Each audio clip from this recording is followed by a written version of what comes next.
Menos último conferência de imprensa, toch uma reflexão arriba último ano como mandatário, quizás decisão que o ministro toma, quizás que a lamentar um acto como ministro durante o período.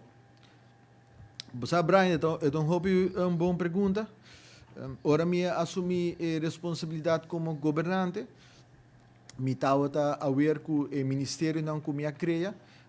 Não também requerir de mim para tomar decisão que não também fácil e decisão que quizás não toda gente também contento. Pero como governante, me não tenho somente para fazer gente contento, me tenho para tomar decisão que está na bem-estar general e como me precisava, que me sali com cara na laira, mirando como me laga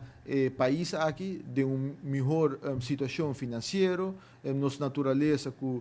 direito e respeito que merece e mais que turcos, que me toma decisão que está favorecer a próxima geração. Esse é o que me bem para e me está satisfeito com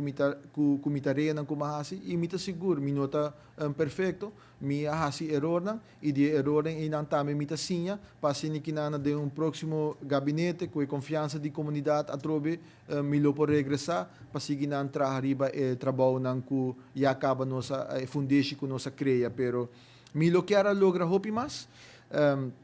lamentavelmente, minha senha agora que não, sou minha bem do setor privado, minha senha com aparato público atrás e tinha assim na roupa burocracia e minha está honesto cubo se tem esse sistema governamental, borraia ambtenar que não está de acordo com a direção que por baixo, ele perjudicado para a turcos e essa aqui está custando com minha senha e me quer que ministro na cullo drenta também lo experiência essa aqui e me te quero que tem hopi logro nansi e onde quando que me tá contento que também como logro tá para começar a criar a fundação base sólido para servir nos adultos na maior e que nos por brindar